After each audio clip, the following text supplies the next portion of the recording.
जय श्री राम।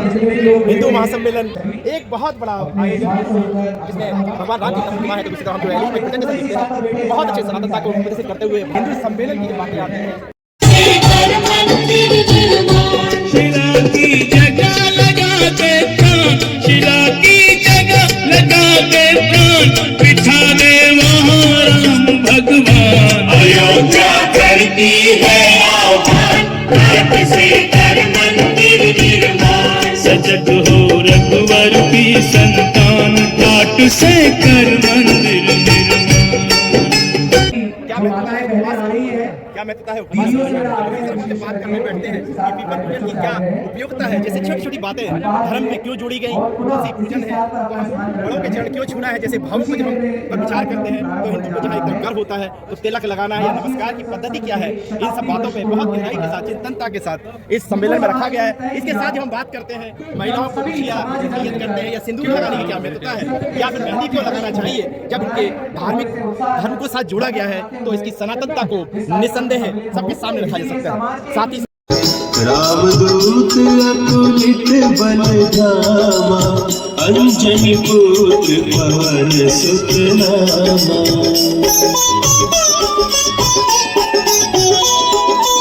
महावीर विक्रम बजरंगी, कुमति निवार सुमति के संगी।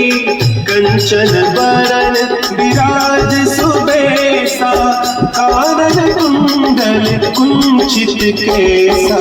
पिछले 100 साल के संघ के कामों को दिखाने के लिए बहुत अच्छे भाव, 5 भाव जिन पर संघ काम करता है: सामाजिक समरसता, पर्यावरण संरक्षण, कुटुंब प्रबोधन में, साथ में सामाजिक समरसता, अपने आसपास के हिंदुओं को जाने, उनके बारे में बात करें, साथ में पर्यावरण पर जब बात करते हैं स्वदेशी, साथ में नागरिक कर्तव्यता, भारत सरकार के नियमों करें से लेकर के बहुत ही अच्छे तरीके से कण छेदन का महत्व से लेकर सूर्य नमस्कार की क्या उपयोगिता है।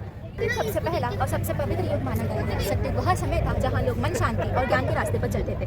ऋषि ध्यान करके ज्ञान के रास्ते पर ध्यान करके ज्ञान की प्राप्ति करते थे। ऋषि ध्यान, इसलिए सत्य को ज्ञान और मन शांति का युग कहा गया है। इस युग में भगवान विष्णु ने वेदों और पुराणों की रक्षा के लिए मत्स्य, कुर्म, वराह और नरसिंह अवतार लिया था। सत्ता युग, ऋतम सत्यम दया दानव अनुसूया तपराम। त्रेता युग भगवान विष्णु के महान 3 अवतारों का युग है: वामन अवतार, परशुराम अवतार, श्री राम अवतार।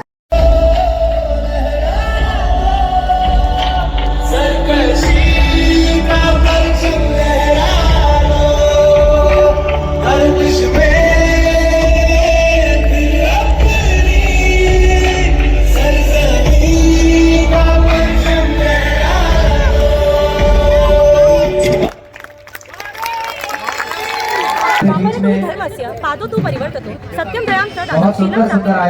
यानी अब द्वापर युग आ चुका है। द्वापर युग में केवल 2 ही पावर बचे हैं, सत्य और धर्म। और इस युग में सबसे महत्वपूर्ण घटना यह है कि इस युग में भगवान श्री कृष्ण ने जन्म लिया और अर्जुन को कुरुक्षेत्र की भूमि पर महाभारत का ज्ञान दिया। द्वापर भगवान श्री कृष्ण धर्म संस्थापना, यानी इस युग में श्री कृष्ण अवतरित हुए और उन्होंने धर्म की संस्थापना की, पांडवों की रक्षा की, भगवद गीता का ज्ञान दिया, जिसे हम हमारे जीवन में अनुग्रहित कर सकते हैं।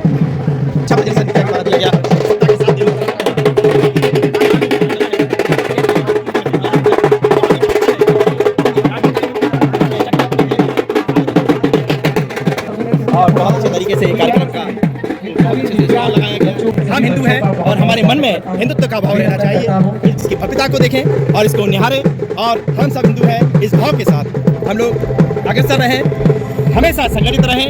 हमारे जय बीच में बहुत ही डर सबके साथ में भारत माता के, भारत माता के।